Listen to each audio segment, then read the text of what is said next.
గెలిచిన ఏకైక కౌన్సిలర్ పార్వతమ్మ గారిని విస్మరించడం అనేది 100% తప్పు. ఎందుకు ఆ తొందరపాటు నిర్ణయం జరిగిందో నాకు తెలియదు. చెప్పినట్లు ఇది 15 ఏండ్ల కూటమిగా ఉండాలి అని అనే దానికే మేము కొంచెం స్లోగా స్టడీగా వెళ్తున్నాం. సో అందులో ఆ విషయంలో కొంచెం ప్రాధాన్యత అంటే జన వైపు పవన్ కళ్యాణ్ గారి నాయకత్వం వైపు చూసే విధంగా ఆయన యొక్క పనితీరు, ఆయన యొక్క రాజకీయం ఉంది. కాబట్టి ఈ సంవత్సరం అంటే ప్రతి ఏటా జనసేన పార్టీ క్రియాశీలక సభ్యత్వ నమోదు అంటే యాక్టివ్ మెంబర్షిప్ డ్రైవ్ అనేది మేము నిర్వహిస్తూ వస్తున్నాం. ప్రతి ఏడాది ఈ 4 ఏళ్ల నుంచి ప్రతి ఏడాది యాక్టివ్ మెంబర్షిప్ డ్రైవ్ ఎప్పుడు నిర్వహించినా కూడా ప్రతి ఏడాది 500 నుంచి 800 మంది ఎక్కువగా నమోదవుతూ వచ్చారు. గత సంవత్సరం 3300 క్రియాశీలక సభ్యుల్ని ఇక్కడ నమోదు చేయగలిగినాం మేము. సో ఆ క్రియాశీలక సభ్యత్వ నమోదు అనేది రేపు 26వ తేదీ నుంచి ప్రారంభం అవుతూ ఉంది. ఇక్కడ ఏంటంటే యాక్టివ్ మెంబర్షిప్ డ్రైవ్లో పాల్గొనేటువంటి అంటే సభ్యత్వాలు చేయించే వారిని గతంలో జనసేన పార్టీ తరఫున వాలంటీర్లుగా పిలువబడుతుంటిమి. కానీ ఈసారి సాధకులుగా వాళ్ళ యొక్క పేరును నామకరణం చేశారు పవన్ కళ్యాణ్ గారు. అంటే జనసేన పార్టీ కోసము కొత్త వారిని పార్టీలోకి ఆహ్వానిస్తూ సభ్యత్వాలు చేయించే వాళ్ళను సాధకులుగా మేము పిలుస్తున్నాం పార్టీ తరఫున.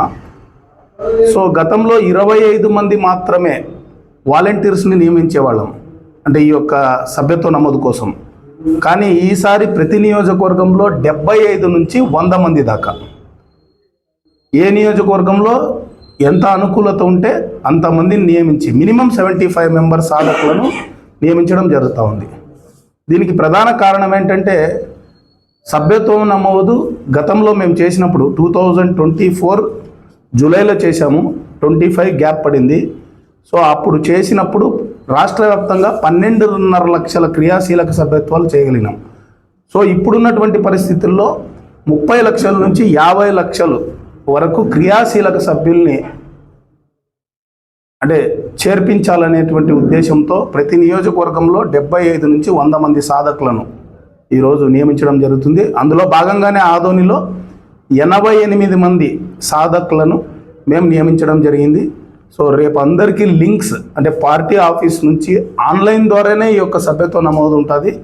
సో వాలంటీర్ మన సాధకులు కూడా ప్రతి ఒక్కరి దగ్గరికి వెళ్ళి అంటే గతంలో చేసినటువంటి సభ్యత్వాలు ఎవరైతే ఉన్నారో వాటిని రెన్యువల్ చేస్తామో, అలాగే కొత్తగా జనసేన పార్టీ వైపు ఆకర్షితులైన వాళ్ళకి, అలాగే జనసేన పార్టీ సిద్ధాంతాలు నచ్చి పవన్ కళ్యాణ్ గారి నాయకత్వం నచ్చిన వాళ్ళు కొత్త వారు చాలామంది ఔత్సాహికులు ఉన్నారు. కాబట్టి వాళ్ళని కూడా ఆహ్వానిస్తూ సభ్యత్వ నమోదు కార్యక్రమం రేపటి నుంచి లాంఛనంగా ప్రారంభిస్తున్నాము. అలాగే ఎల్లుండి రేపు లింక్స్ వచ్చేస్తాయి. ఎల్లుండి ఈ యొక్క కర్నూలు పార్లమెంటరీకి జనసేన పార్టీ రాష్ట్ర ప్రధాన కార్యదర్శి చిలకం మధుసూదన్ రెడ్డి గారిని ఈ కర్నూలు పార్లమెంటరీ డివిజన్కు అబ్జర్వర్గా వేస్తారు. ఈ యొక్క సభ్యత్వ నమోదు కార్యక్రమానికి అబ్జర్వర్గా ఆయన్ను ఇక్కడ అపాయింట్ చేయడం జరిగింది పార్టీ.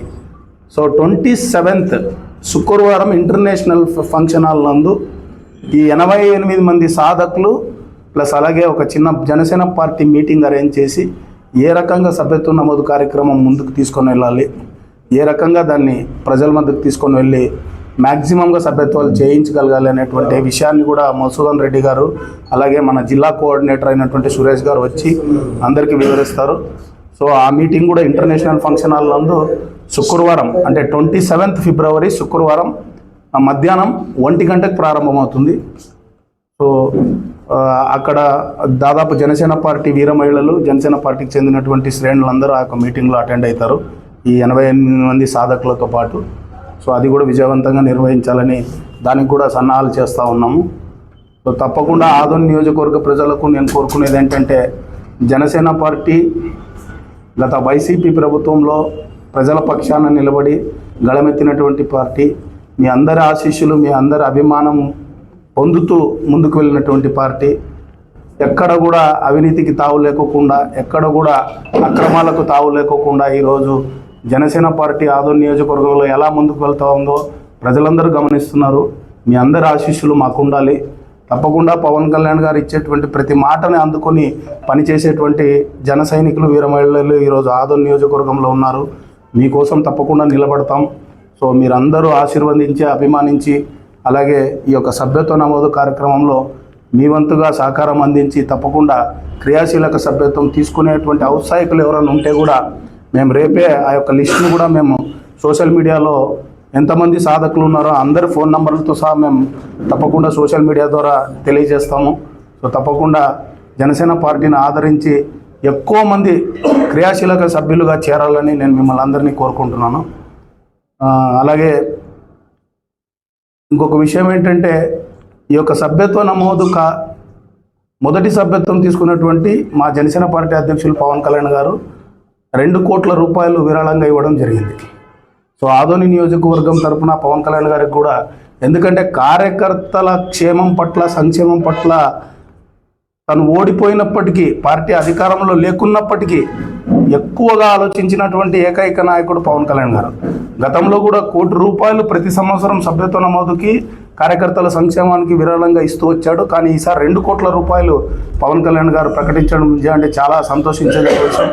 ప్రతి ఆదోని నియోజకవర్గ జన సైనికుల తరఫున వీరమహిళ తరఫున పవన్ కళ్యాణ్ గారికి మా ప్రత్యేక ధన్యవాదాలు తెలియజేసుకుంటున్నాను. అలాగే ఇదే కాకుండా గతంలో 500 రూపాయలు ఉన్నటువంటి సభ్యత్వ నమోదు రుసుమును ఈసారి 400 రూపాయలు అంటే 100 రూపాయలు తగ్గించి 400 రూపీస్ చేయడం జరిగింది. సో యువత కానీ యువకులు ఔత్సాహికులు జనసేన పార్టీ సిద్ధాంతాలు నచ్చిన వాళ్ళు ప్రతి ఒక్కరూ ఈ యొక్క మీరు సభ్యులుగా మా జనసేన కుటుంబంలో చేరాలని నేను ఆదోని నియోజకవర్గ ప్రజలకు మనస్ఫూర్తిగా కోరుకుంటున్నాను. Thank you very much. అలాగే ఇందులో ప్రైమరీ పాయింట్ ఏంటంటే జనసేన పార్టీ సిద్ధాంతాలు నచ్చి పవన్ కళ్యాణ్ గారి నాయకత్వం నచ్చి ఈ యొక్క సభ్యత్వాలు తీసుకోవడానికి చాలామంది ముందుకు వస్తారు. ఆ చేరినటువంటి సభ్యులకు అంటే ఎక్కడైనా అపాయం జరిగితే ఏదైనా ప్రమాదం జరిగితే వారికి 5 లక్షల రూపాయలు in case of accidental death 5 lakhs rupees insurance ద్వారా బీమా ద్వారా వాళ్ళ యొక్క కుటుంబానికి అందజేయడం జరుగుతూ ఉంది. అలాగే అది కాకోకుండా ప్రమాదంలో ఏదైనా క్షతగాత్రులు అయితే గాయపడితే వారికి మెడికల్ క్లెయిమ్ కింద ఆ యొక్క బిల్స్ మనం అంటే ఫార్వర్డ్ చేస్తే ఆ యొక్క బిల్స్ని కూడా అంటే రియంబర్స్మెంట్ కూడా మెడికల్ క్లెయిమ్ ద్వారా రావడం జరుగుతుంది. ఎందుకంటే దీనికి ముఖ్యంగా నేను ఆదోని నియోజకవర్గంలో గతంలో సభ్యత్వం తీసుకున్న వాళ్ళు 3 చనిపోతే 3 కుటుంబాలకి 5 లక్షల రూపాయలు అందించాం. సో అలాగే యాక్సిడెంట్ కింద ఒక 2 గాయపడితే వారికి కూడా మెడికల్ క్లెయిమ్ కింద చెక్స్ అందించడం జరిగింది. సో ఇది కేవలం జనసేన పార్టీ కుటుంబంలో చేరిన వారికి పవన్ కళ్యాణ్ గారు వాళ్ళ యొక్క కుటుంబ క్షేమం కోసం ఒక బాధ్యతగా తీసుకొని ఈ యొక్క ఫెసిలిటీస్ని కూడా ఈ సభ్యత్వం తీసుకున్న వాళ్ళకు ఉంటుంది. కాబట్టి సో గతంలో కూడా మేము దాన్ని ఎక్స్పీరియన్స్ కుటుంబాలు చాలా కలుసుకున్నాయి ఆ టైంలో. ఎందుకంటే చేతికి వచ్చిన కొడుకు చనిపోతే ఆ రోజు పేద కుటుంబాలు తలడిల్లిపోతున్న సమయంలో జనసేన పార్టీ రాష్ట్ర నాయకత్వం వచ్చి వారికి 5 లక్షల రూపాయలు చెక్ అందిస్తూ ఉంటే నిజంటే ఇటువంటి మాతృ కార్యక్రమం జనసేన పార్టీలో చేస్తున్నందుకు పవన్ కళ్యాణ్ గారికి కూడా మా ప్రత్యేక ధన్యవాదాలు తెలియజేసుకుంటున్నాము. అండ్ ఈ జనసేన పార్టీ అనేది ఈ సభ్యత్వ నమోదు అనేది ఇది భావితరాల బంగారు భవిష్యత్తు కోసం జనసేన పార్టీలో చేరడం అంటేనే ఒక నీతి నిజాయితీ నిబద్ధతతో కూడినటువంటి రాజకీయాలు చేయగలిగిన వాళ్ళు మాత్రమే జనసేన పార్టీలో చేరతారు. సో అటువంటి సభ్యులుగా చేరినటువంటి ప్రతి ఒక్కరూ రాజకీయంలో, ఎందుకంటే ప్రతి ఒక్క ప్రజానికం వెంట రాజకీయ ఇన్ఫ్లుయెన్స్ అనేది కంపల్సరీ ఉంటుంది. ఈరోజు మీ ఇంటికి మంచినీళ్ళు రావాలన్నా రాజకీయమే కావాలి, ఈరోజు మీ వీధికి దీపాలు కావాలన్నా రాజకీయమే ఉండాలి, మీ ఊర్లో రోడ్లు కావాలన్నా రాజకీయమే ఉండాలి, మీ నియోజకవర్గంలో ఆసుపత్రులు రావాలన్నా రాజకీయమే ఉండాలి. ఏ అభివృద్ధికి కానీ రాజకీయ తోడ్పాటు అవసరం. కాబట్టి చిత్తశుద్ధితో నిజాయితీగా చేస్తున్నటువంటి జనసేన పార్టీని ఆదరించండి అని మరొకసారి మిమ్మల్ని అందరినీ కోరుకుంటున్నాను. Thank you very much. జన సైనికులు కాబట్టి నేను ఒక విషయం మీకు చెప్తా ఉన్నాను. అధికారం మాది. ప్రతిపక్షంలో ఉన్నప్పుడు వైసీపీ మీద కడని తినమాట వాస్తవమే. నేను ఇప్పటికీ చెప్తున్నా, నేను ఓపెన్గా చెప్తున్నా, కూటమిలో పూర్తి స్థాయిలో పొత్తు ధర్మాన్ని పాటిస్తుండే పార్టీ జనసేన పార్టీ ఆధునిక, నో డౌట్ అబౌట్ దట్. నేను ఈరోజు మా నాయకుడు మాకు ఏదైతే ఇన్స్ట్రక్షన్ ఇస్తాడో, కూటమి ధర్మాన్ని పాటించి మీరు ప్రజల వైపు ఏ రకంగా నిలబడాలని మాకు ప్రతిరోజు ఆదేశిస్తాడో, యాజ్ అన్ ఇన్ఛార్జ్గా నాకు ఏదైతే ఆయన యొక్క ఆదేశం వస్తుందో దాన్ని తూచ తప్పకుండా పాటిస్తున్నటువంటి వ్యక్తి నేను. అలాగే మా జన సైనికులు వీరమేదలుగుతాం. ఇక్కడ చాలామందికి ఏమొస్తా ఉంది, వాస్తవంగా మనం అవునన్నా కాదన్నా, నేను కూడా ఇన్ని రోజులు మౌనం పాటించింది వాస్తవమే. తెలుగుదేశం పార్టీకి బీజేపీకి ఒక గ్యాప్ అనేది ఏర్పడింది అనేది ఇది అందరికీ తెలిసిన విషయమే. ఇంకా దాన్ని సరిదిద్దడానికి జనసేన పార్టీ ఎంత ప్రయత్నించినా కూడా వాళ్ళ అభిప్రాయాలు కలవట్లేదు. నేను ఓపెన్ చెప్తున్నా, ఈరోజు వాళ్ళ అభిప్రాయాలు కలవట్లేదు. అక్కడ కాస్త ప్రజలు ఇబ్బంది పడుతున్న మాట జనసేన పార్టీ ఒప్పుకుంటుంది. కానీ ఇది ఇక్కడితో ఆగదు. నెక్స్ట్ జనసేన పార్టీనే రంగంలోకి దిగుతాం. ప్రజలకు ఏదైనా ప్రాబ్లం వస్తే వదిలే ప్రసక్తే ఉండదు. కానీ ఇక్కడ మీరు అన్నటువంటి నిధుల విషయం నేను చెప్తున్నా. మీరు అన్నటువంటి నిధుల విషయంలో ఫస్ట్ గవర్నమెంట్ వచ్చిన తర్వాత ఉన్నటువంటి స్పీడ్, వాస్తవంగా గ్రామంలో రోడ్లు వేయగలిగినాం. ఈరోజు పవన్ కళ్యాణ్ గారి ద్వారా ప్రతి గ్రామానికి ప్రతి పంచాయతీకి ఫండ్స్ ఇవ్వగలిగినాం. అలాగే గోకులం షెడ్లు కూడా గతంలో శాంక్షన్ కానటువంటి వేడుకలు శాంక్షన్ చేయగలిగినాము. సో కొన్ని అభివృద్ధి పనులు చాలా వేగవంతంగా నడిచినాయి. మధ్యలో అలసత్వం అయిపోలేదు మాత్రం వాస్తవమే. అండ్ ఇదంతా ఖచ్చితంగా కవర్ అవుతుంది. ఎందుకంటే నేను ఇప్పటికీ చెప్తున్నాను, ప్రతిరోజు వాల్యుబుల్, ప్రతి సెకండు వాల్యుబుల్. నేను ఇప్పటికీ దాదాపు 18 నెలలు 18-20 నెలల పాలన అయిపోయింది. సో ఇంకా మనకు ఇంకా 40 నెలల పాలన ఉంది. సరే, ఇంకొక 3 సంవత్సరాలు అనుకోండి, తప్పకుండా ఇచ్చినటువంటి ప్రతి హామీని నెరవేర్చే ప్రజల మధ్యలోకి వస్తాం. ఇది మాత్రం గ్యారంటీ 100% చెప్పగలను.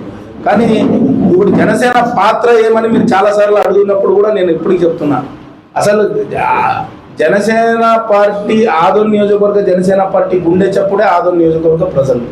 మేము ఈరోజు ఆదోని నియోజకవర్గ ప్రజల్ని చేయి పట్టుకునే ఈరోజు మేము రాజకీయాలు చేసినాము. మా వంతుగా ఇక్కడ ఉన్నటువంటి ఫ్రెష్గా రాజకీయాలు చేస్తున్నటువంటి ప్రతి ఒక్కరిని ఈరోజు రాజకీయంగా అడుగులు వేయించగలిగినాం. సో తప్పకుండా ప్రజల వైపు ఇచ్చినటువంటి హామీ ప్రకారం ప్రజల వైపు నిలబడతాము. ఇంకా మీకు అన్నీ తెలిసిన విషయమే. నేను ఒక 6 months నుంచి వాస్తవంగా వచ్చేసి నాకు కొంచెం హెల్త్ ఇష్యూస్ వల్ల నేను లేకపోవడం లేదు వాస్తవం. బట్ చాలామంది అనుకుంటుంటారు మల్లప్ప ఈరోజు లేడంటే ఇతను ఏదో ఊకే తప్పించుకోవడానికి మాట్లాడుతున్నాను. నేను తప్పించుకునే వ్యక్తే కాదు. అట్లా తప్పించుకోవాలని అనుకుంటే ఎప్పుడో ఈ రాజకీయాలు మానేసే పరిస్థితి నాది. కానీ నేను నియోజకవర్గ ప్రజల కోసం నేను నిలబడాలనే అనుకుంటున్నాను. సో నిలబడతాను కూడా తప్పకుండా. అది పవన్ కళ్యాణ్ గారు మాకు ఇచ్చినటువంటి ధైర్యం, మాకు ఇచ్చినటువంటి స్ఫూర్తి. డెఫినెట్గా ఆదోని నియోజకవర్గ ప్రజలకు నేను హామీ ఇస్తున్నా. ఇప్పుడు అలసత్వం అయిందైతే వాస్తవమే. తప్పకుండా ఇవన్నీ దిద్దుకొని తప్పకుండా ముందుకెళ్తామని మేము తెలియజేసుకుంటాం. ఆదోని కూటమిలో జనసేనకి ఎటువంటి ప్రాధాన్యత లేదు అని నాయకులు మరియు కార్యకర్తలు బహిరంగంగానే సతమతమవుతున్నారు. దీనికి మీరేమంటారు సార్? ఒక మాట చెప్తా. ఇక్కడ నేను గతంలో కూడా ఒక మీటింగ్లో చాలా క్లియర్గా చెప్పిన, మేము జనసేన పార్టీగా పదవులు ఆశించే వ్యక్తులు కాదు. ఇక్కడ ప్రాధాన్యత అనేది వస్తూ ఉంది అని అంటే ఖచ్చితంగా ఆ విషయంలోనే వస్తూ ఉంది. ఇక్కడ ఉన్నటువంటి జనసేన పార్టీ వాళ్ళందరికీ ఒకటే స్లోగన్, పదవులు వద్దు, పవన్ కళ్యాణ్ ముద్దు. నేను గతంలో కూడా నేను ఇదే దిబ్బనకల్లో ఇదే మాటే చెప్పాను. ఈవెన్ నా విషయంలో అయితేనేమి, ఇంకా మిగతా వాళ్ళ విషయంలోనైతేమి పవన్ కళ్యాణ్ గారి మాటను శిరోధారంగా ముందుకు తీసుకొని వెళ్ళడం తప్పితే జన సైనికులని వీరమహిళలు కానీ ఇంకొక పని లేదు. కానీ మీరు అన్నటువంటి ప్రాధాన్యత, నేను అందుకే చెప్తున్నాను, ప్రజల ప్రాధాన్యత అనేదే మాకు ఇంపార్టెంట్. నేను ఇప్పుడే చెప్తున్నా, ఇక్కడ ఏదన్నా కానీ మా విషయంలో జనసేన పార్టీ తరఫున ఏదైనా ఎమ్మెల్యే గారితో డిస్కస్ చేసినా, ఎక్కడైనా వెళ్ళి మీనాక్షి నాయుడు అన్న గారితో డిస్కస్ చేసినా, మాకంటూ మేము డిస్కస్ చేసేటువంటి అంశాల్లో పొత్తు ధర్మం పాటించే, ఎందుకంటే 3 పార్టీల కలయిక కాబట్టి ఎక్కడైనా క్లాషెస్ ఉంటాయి చిన్నవి. సో మేము కోరుకున్నటువంటి 10 వాళ్ళు కోరుతూ ఉంటారు. సో అటువంటి క్లాషెస్ మనం బయట పెట్టుకోకుండా పొత్తు ధర్మం పాటించి ముందుకెళ్తున్నాం కాబట్టి కాస్త అందరికీ అలా అనిపించడం కామన్. కానీ మేము ఇప్పటికీ చెప్తున్నాము, మా వాళ్ళకి ఎక్కడికి కూడా ఎవరికి కూడా అటువంటి అంటే ఇది సాధించే తీరాలనేటువంటి ఆశ లేదు. సో సో మేము ఈ 3 పార్టీల కలయికను కూడా మేము కళ్యాణ్ గారు చెప్పినట్లు అలాగే చంద్రబాబు నాయుడు గారు చెప్పినట్లు ఇది 15 ఏండ్ల కూటమిగా ఉండాలి అని అనే దానికే మేము కొంచెం స్లోగా స్టడీగా వెళ్తున్నాం. సో అందులో ఆ విషయంలో కొంచెం ప్రాధాన్యత అంటే జనసేన పార్టీ లేదు అనే భావన చాలా మందిలో కలుగుతూ ఉంది. అటువంటిది ఏం లేదు. We are very happy. పాలనలో మల్లప్ప మార్పు కనపడడం లేదని ఒక మాట నేను మీకు అందరికీ చెప్తున్నా. మళ్ళీ ఇప్పుడు ఇది కూటమి. ఇక్కడ ఎన్డీఏకి చెందినటువంటి ఎమ్మెల్యే ఉన్నాడు పార్థసారథి గారు. పాలనలో మల్లప్ప మార్క్ అనేది పార్థసారథి గారి మార్కే నా మార్కు, మీనాక్షి నాయుడు గారి మార్కే నా మార్కు. నేను ఇప్పుడు చెప్తున్నా, ఇప్పుడు ఎమ్మెల్యే గారిని 3 పార్టీలు కలిసి గెలిపించుకున్న తర్వాత ఈ పాలన విషయంలో కానీ అభివృద్ధి విషయంలో కానీ రాష్ట్ర స్థాయికి వెళ్ళి దాన్ని కొనగలిగిన వాడు ఎవరైనా ఉన్నారు అని అంటే చట్టసభల్లో ఉన్నటువంటి వాళ్లకు మాత్రమే ఆ అవకాశం ఉంటుంది. We are just supporters. ఏదైనా ఉంటే సలహా ఇవ్వగలము, ఇది కాదు ఇది అని చెప్పి. కానీ finally it depends on the thoughts of MLA లేకపోతే ఎమ్మెల్సీ. నేను ఇప్పుడు చెప్తున్నా, నా మార్క్ అనేది నేను చెప్తున్నాను. ఇప్పటికి ఎక్కడైనా ఏదైనా ఇబ్బంది ఉంది అని అంటే మాత్రం, ఎక్కడైనా ఎవరైనా తప్పు చేసినారని అంటే మాత్రం ఇమీడియట్గా నేను అది ఏ పార్టీ వాడు తప్పు చేసినా ఆ నాయకత్వంతో డిస్కషన్లోకి వెళ్ళిపోతున్నా. ఇది పొరపాటు అయింది, దయచేసి దీన్ని సరిదిద్దండి, మీరు ఇట్లా ఉంటే మాకు ఇబ్బంది అవుతుంది.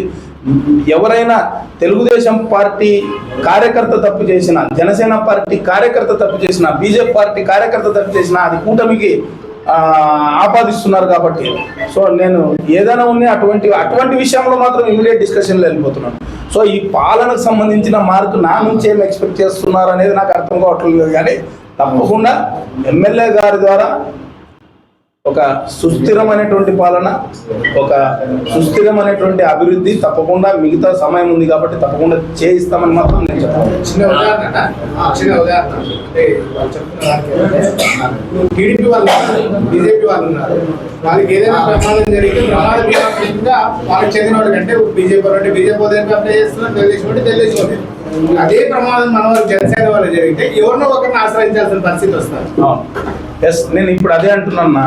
ఇప్పుడు ఈ ప్రమాదానికి సంబంధించినటువంటి మీరు అంటున్నటువంటి సీఎం చెక్స్ కావచ్చు, మిగతా విషయాలు కావచ్చు, చూడండి ఇది ఒక ఆఫీస్ హోల్డర్ అంటే మీన్స్ ఫర్ ఎగ్జాంపుల్ ఎమ్మెల్యే గారు, తెలుగుదేశం పార్టీ అనేది ఒక ముఖ్యమంత్రి, ఆ పార్టీ ఒక ముఖ్యమంత్రి స్థాయి వ్యక్తి ఆ పార్టీకి అధినేత. నేను ఓపెన్ చెప్పేస్తున్నాను. సో వీళ్ళు యాక్సెస్ వాళ్ళకు ఉంటుంది. సో మేమైనా కూడా మేము ఎక్కడ కూడా మేము ఆవేదన చెందట్లేదు, వాళ్ళ త్రూ వెళ్ళాల్సి వస్తుందనే ఆవేదన మాకు లేదు. మేము ఏదన్నా ఉంది సో మీనాక్షి నాయుడు గారికైనా చెప్తాం, లేకపోతే పార్థసారథి గారికైనా చెప్తాం, ఇటువంటిది ఒకటి సీఎం రిలీఫ్ ఫండ్ వచ్చిందన్నా మీరు దయచేసి ఫార్వర్డ్ చేసి అక్కడికి వెళ్ళి చేసుకొని రండి.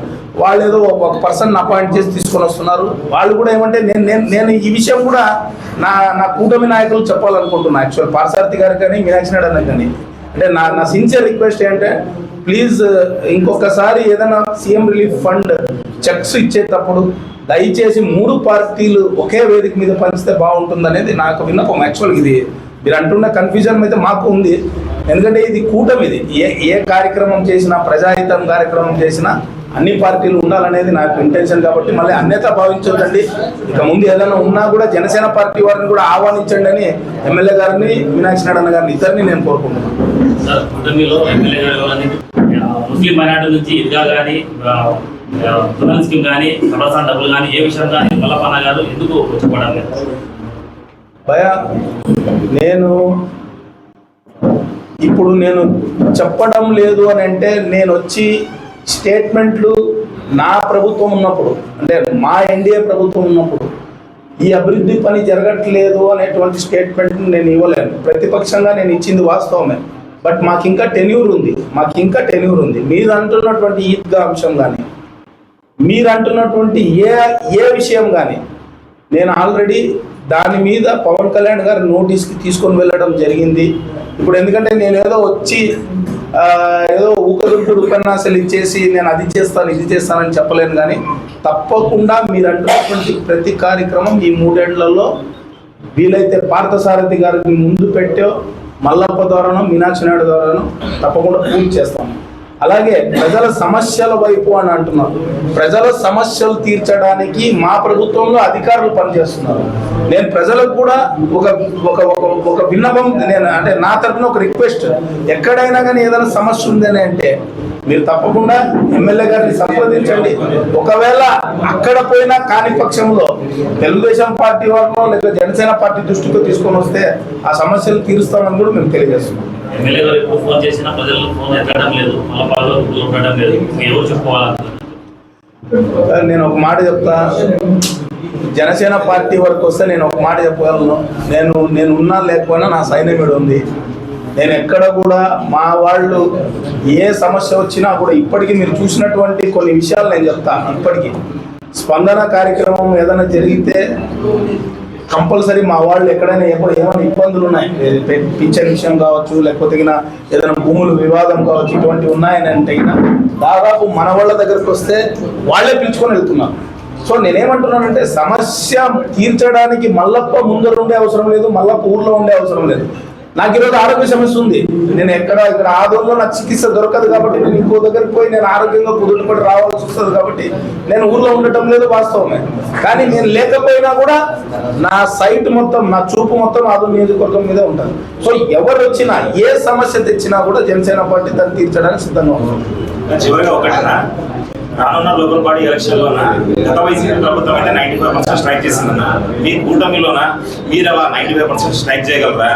తదుపరి రీసెంట్ గా కొన్ని సోషల్ మీడియా పోస్టులు చూసాము, టీడీపీ తరఫున మాజీ incharge president incharge Meenakshi Naidu వారి అబ్బాయే భూపాలనే పోస్ట్ చేసినారు. మీ వాళ్ళు కూడా కూటమిలో మాకు అసలు సంకేతం లేదు, మాకు అనుకున్నటువంటిది జరగట్లేదు చెప్పేసి జనసేన పార్టీ తరఫు నుంచి కూడా కొన్ని పోస్టులు వస్తున్నాయి. సో కూటమిలో భాగంగా 42 వార్డులకు గాను, లేకపోతే ఇప్పుడు గ్రామాల్లో కానీ ఈ సీట్ల పంపకంలోన వాటాలు అయితే మీకు ఖచ్చితంగా అందరికి వస్తాయి.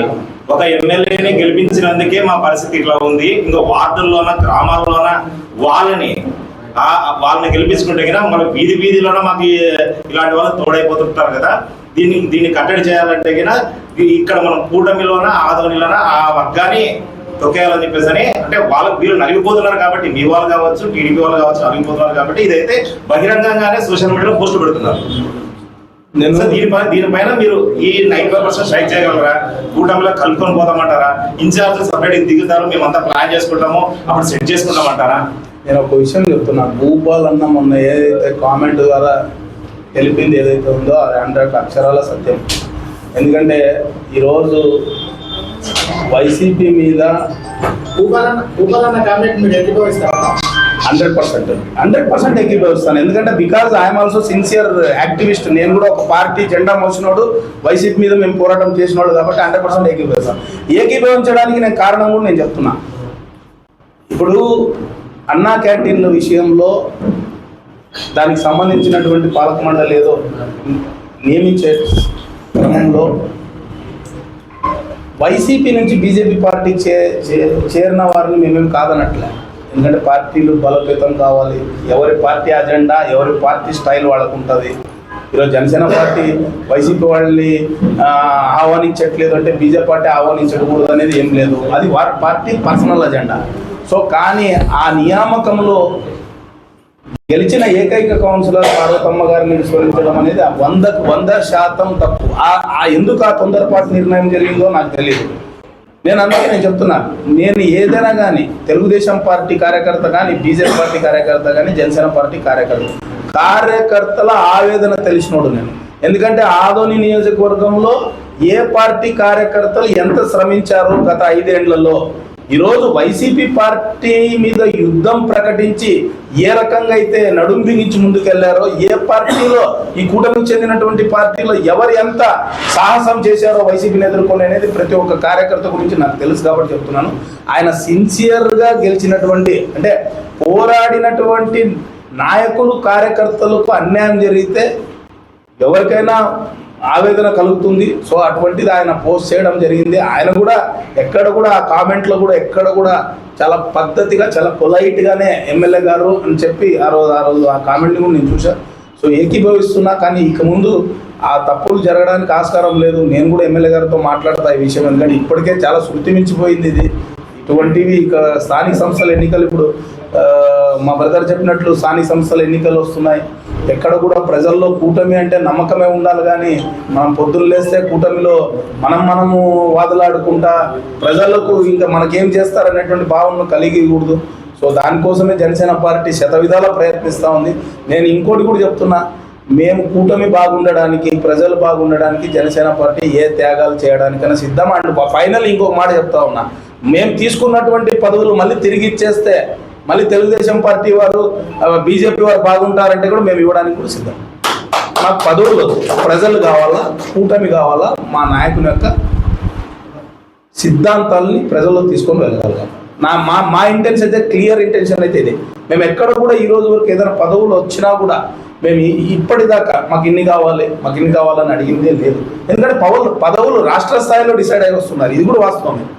మీనాక్షి నారాయణ గారు కూడా ఏం ప్రపోజల్ ఉన్నా రాష్ట్ర స్థాయికి పంపించాల్సిందే, ఎమ్మెల్యే గారు ఏం ప్రపోజల్ ఉన్నా రాష్ట్ర స్థాయికి పంపించాల్సిందే, మేమేం ప్రపోజల్ ఉన్నా కూడా రాష్ట్ర స్థాయికి పంపించాల్సిందే. రాష్ట్ర స్థాయిలో డిసైడ్ అయి వస్తున్నటువంటి పదవులు ఇక్కడ కూర్చొని సెటిల్ చేయం. ప్రపోజల్స్ ఇక్కడ నుంచి పోతాయి అంతే. ఫైనల్ డెసిషన్ వచ్చి రాష్ట్ర స్థాయి. క్యాంటీన్ల నియామకాల విషయంలో కేవలం ఇక్కడ ఎమ్మెల్యే గారు ప్రతిపాదన ఇది లోకల్ బాడీ. నేను అదే చెప్తున్నాను, ఇది local body. Municipality is local body. ఇక్కడ అన్న క్యాంటీన్ల విషయంలో ఇక్కడే ఇది డెసిషన్ అయిందనేది వాస్తవం. ఇది నేను అనేది మిగతా మార్కెట్ డైరెక్టర్స్, అదర్వైజ్ ఈ టెంపుల్ డైరెక్టర్స్ కానీ దేవస్థానాల డైరెక్టర్ ఏదైనా ఉంటే కూడా ఇవన్నీ పైన డిసైడ్ అయ్యి వస్తుంది. మీరు ఇంకో మాట చెప్పారన్న, ప్రభుత్వం ఏర్పడిన తర్వాత కొత్తలో మీరు ప్రెస్ మీట్ పెట్టి ఏం చెప్పారంటే చాలా ఇబ్బందులు పడ్డాము, అవమానాలు ఎదుర్కొన్నాము, వైసీపీ గవర్నమెంట్లో ఎన్నో కష్టాలను ఎదుర్కొని ఈరోజు గవర్నమెంట్లో ఫామ్ చేసుకొని వచ్చాము మేము. కాబట్టి కూటమి ధర్మాన్ని పాటించాల్సిన అవసరం ఖచ్చితంగా ఉంది. వైసీపీ నుంచి బీజేపీలోకి ఒకవేళ ఎవరైనా తీసుకోగలిగితే తీసుకున్నా తప్పు లేదు, వాళ్ళకు పదవులు ఇస్తే ఒప్పుకునే ప్రశ్నే లేదు. వాస్తవం. నేనైతే మీరు ఆ రోజు ప్రెస్ మీట్ లో నేను చెప్పాను, కానీ అది ఎందుకు ఆచరణలో రావట్లేదో అంటే ఇది నేను అదే అంటున్నాను. నేను పార్టీ లైన్ దాటి ఏది మాట్లాడను, ఎందుకంటే ఇది పార్టీ బలోపేతం, ఈ చేరికలు అనేది పార్టీ పర్సనల్ అజెండాలో వస్తాయి అవి. సో మిగతాది ఏదైనా గవర్నెన్స్ వస్తాయి, అలయన్స్ దీంట్లో వస్తాయి, కాబట్టి నేను వాటి గురించి మాట్లాడగలను. నేను వాస్తవంగా అయితే మీరు అన్నటువంటి విషయాన్ని ఇప్పటికీ ఏకీభవిస్తున్నాను. వైసీపీ నుంచి బీజేపీలో చేరిన వాళ్లకు వాళ్ళ యొక్క పనితీరు, వాళ్ళ యొక్క డెడికేషన్, ఇక్కడ వచ్చిన తర్వాత వాళ్ళు ఆ యొక్క పార్టీకి చేసేటువంటి సేవల మీద ఆధారపడి పదవులు ఇవ్వాలి తప్పితే వచ్చినటువంటి వాళ్లకు వెంటనే పదవులు అంటగట్టేటువంటి పరిస్థితి. ఎందుకంటే నేను గతంలో కూడా నేను ఒక విషయంలో చెప్పాను, మేము కూటమిలో చేరము అన్నటువంటి వైసీపీ నాయకుల స్టేట్మెంట్లు చూసి నేను ఒక మాట అన్నా, అరే బాబు మీరు చేరాల్సిన అవసరమే లేదు, ఆల్రెడీ 3 పార్టీల్లో నాయకులు ఎక్సేసుకున్నాం, మేము కార్యకర్తలు ఎక్సేసుకున్నాము, మా 3 పార్టీల్లో ఉన్నటువంటి వాళ్ళకే మేము న్యాయం చేయలేకపోతున్నాం, మిమ్మల్ని తీసుకొని మేమే న్యాయం చేసేది అనేటువంటి విషయాన్ని కూడా నేను ఇండైరెక్ట్గా చెప్పిన. సో ఇక్కడ 3 పార్టీల నాయకత్వము పటిష్టంగా ఉంది, వాస్తవంగా చెప్తున్నా. కానీ ఇక్కడ ఏముందంటే సమన్వయం లేదు. ఆ సమన్వయం రావాలనే నేను కోరుకుంటున్నాను. ఎందుకంటే ఒకటే, ఎక్కడైనా కుటుంబంలో అన్నదమ్ములు ఇద్దరు విడిపోతే, అన్నదమ్ములు ఇద్దరు వాదనలో పడితే మన శత్రువుకు ఆస్కారం ఇవ్వడానికి అవకాశం ఉంటుంది అనేది మనం భావిస్తే తప్పితే ఇంకా అటువంటి ఆస్కారం ఇవ్వకూడదు. ఎందుకంటే మేము వైసీపీని ఎదుర్కొన్నాం, వాస్తవం చెప్తాను, 3 పార్టీలు ఎదుర్కొన్నాయి. వైసీపీ చెప్తున్న మాటలో వచ్చిన కరెక్షన్ ఏంటంటే 3 పార్టీలు పటిష్టంగా ఉన్నాయని మీరు అంటారు. సర్వేలు చెప్తా ఉన్నాయి 8% ఓటింగ్ ఉంది బీజేపీ ఆధోనికి. బట్ పటిష్టంగా ఉందంటే మీరు ఏ రకంగా ఈరోజు ఎమ్మెల్యే గారు గెలిచారంటే కేవలం మీరు టీడీపీ వాళ్ళ సహకారంతోనే గెలిచారని ఎన్నో సభలో మీరే చెప్పారు. అంటే నేను పటిష్టంగా అని ఎందుకు అంటున్నానంటే 8% బీజేపీ ఓటింగ్ ఉన్నది పటిష్టంగా అంటే మాకేం అర్థం కాలేదు. అంటే డెవలప్మెంట్ ఇన్ ఆల్ పార్టీస్ అని అనుకుంటున్నాను నేను. పటిష్టంగా అంటే దాని మీనింగ్ ఎట్లంటే పార్టీలు బలోపేతం అవుతున్నాయి. అంటే 3 పార్టీలు అంటే మనకు అనుకోండి, చంద్రబాబు నాయుడు గారి పనితీరు వాళ్ళు కావచ్చు, పవన్ కళ్యాణ్ గారు, విమర్శకులు కామన్గా ఉంటారు, నేను కాదనట్లేదు. ఇంకా నేను ఇప్పటికీ చెప్తున్నా, డెవలప్మెంట్ విషయంకి వస్తే వాస్తవంగా ఫస్ట్లో ఎంత వేగవంతంగా ఉందో మధ్యలో అలసత్వం అయింది మాత్రం వాస్తవమే. అది కూడా ఫుల్ఫిల్ చేస్తామని అంటున్నాం. పటిష్టంగా నేను ఎందుకంటున్నానంటే ఆ పార్టీల్లో కాస్త డెవలప్మెంట్. ఇంతకుముందు what was BJP before 2024, now ఇప్పుడు బెటర్ అనుకోండి. జనసేన వాట్ వాజ్ బిఫోర్ 2000 ఇప్పుడు బెటర్, తెలుగుదేశం పార్టీ అంతకు ముందు ఉన్న దానికంటే ఇప్పుడు బెటర్. అట్లా కొంచెం పుంజుకుంటున్నాయి అనేటువంటి మాటలు నేను తెలియజేస్తాను. జిల్లా కోసం ఆదోని జిల్లా అంశము మీకు నేను జేఏసీ వారితో కూడా మాట్లాడినా. ఇది ప్రజల ఆకాంక్ష. ప్రజల ఆకాంక్షని జనసేన పార్టీ ఎక్కడ కూడా పక్కన పెట్టేటువంటి పరిస్థితి ఉండదు, జనసేన కానీ కూటమి కానీ. మీరు బాగా గమనిస్తే మొదట జిల్లా అంశం మొదలైనప్పుడు మొట్టమొదటిసారిగా మా ఎన్డీఏ ప్రభుత్వం తీసుకున్నటువంటి నిర్ణయం అయినా కూడా ఇక్కడ పార్థసారథి గారు సపోర్ట్ ఇచ్చారు, మీనాక్షి నాయుడు తెలుగుదేశం పార్టీ శ్రేణులు తీసుకొని వచ్చి సపోర్ట్ చేశారు, నేను జనసేన పార్టీ తరఫున సపోర్ట్ చేశాను.